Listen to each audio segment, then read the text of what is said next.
10 safest places during martial law.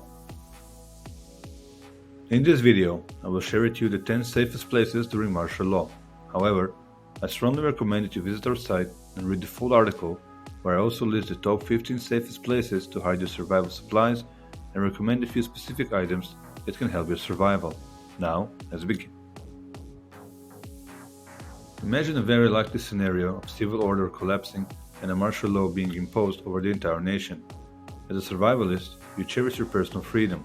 Therefore, you should be concerned regarding what the safest place during martial law is. What is martial law?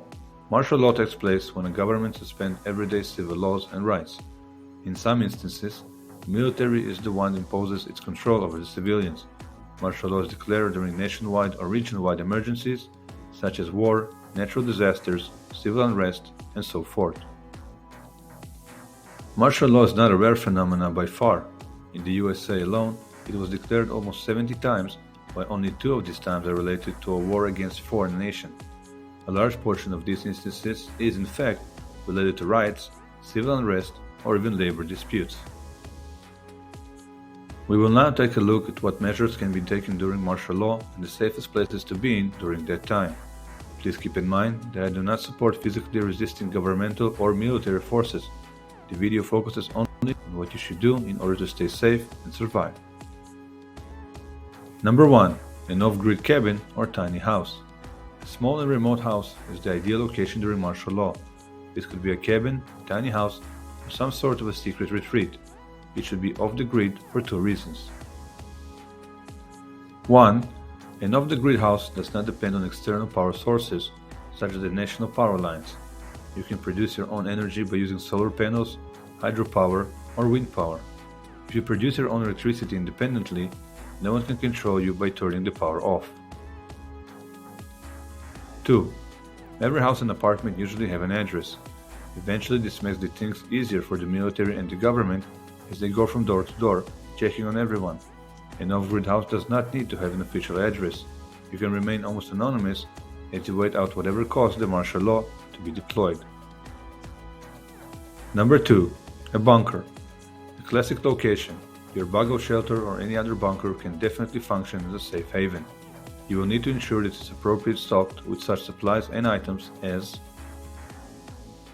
water, canned and unperishable food, fuel for the generator. Alternatively, you can use a portable power station as it's much more reliable and quieter, spare clothes, radio, blankets, first aid kit, self-defense weapons, flashlights.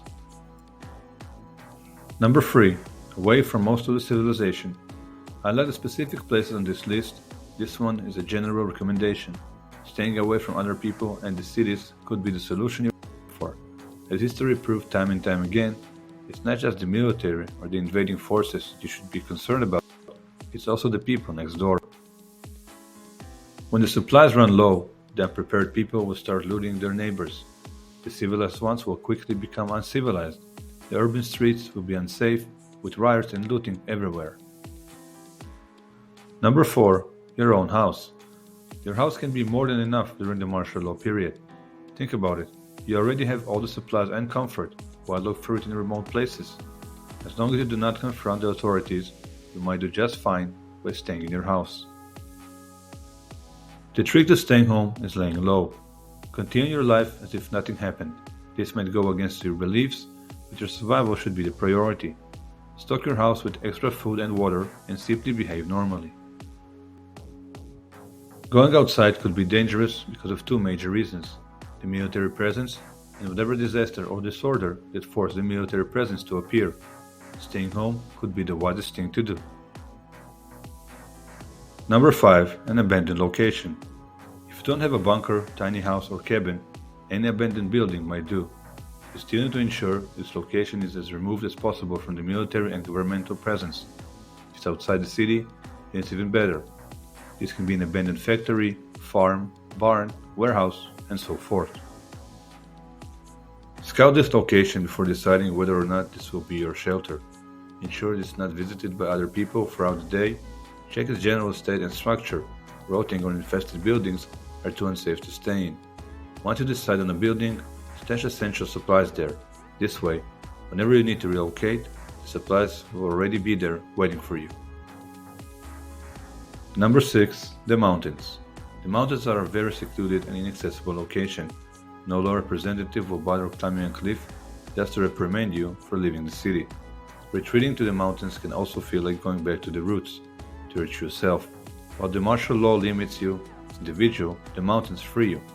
The air is fresh up there and no law is enforced on you. Of course, you need to be completely prepared to spend some time in that challenging environment, especially during the winter.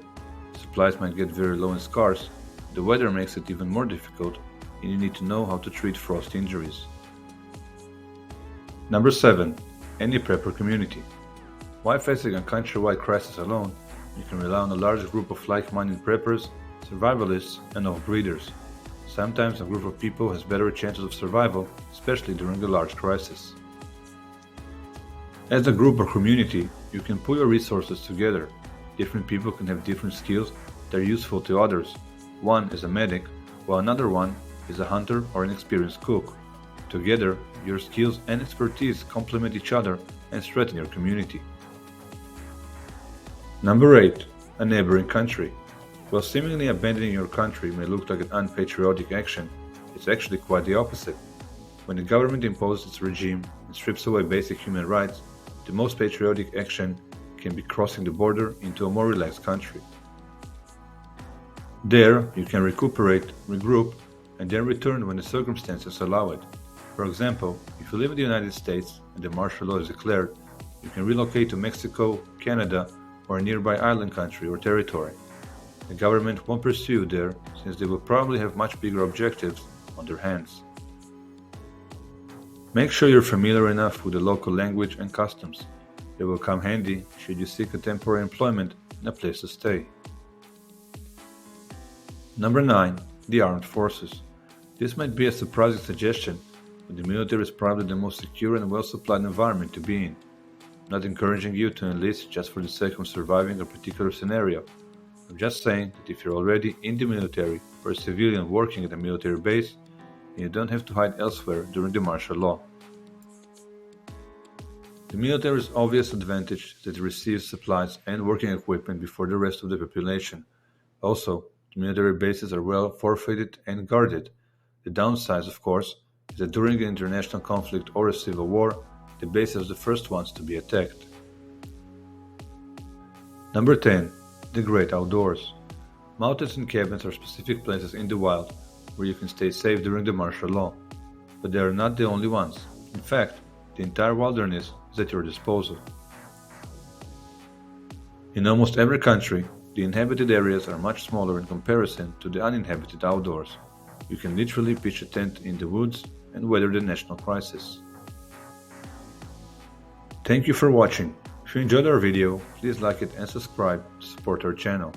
For the full article and more information about off-grid living, survival, camping and much more, please visit our site and enjoy our articles on these and other topics. Have a wonderful day.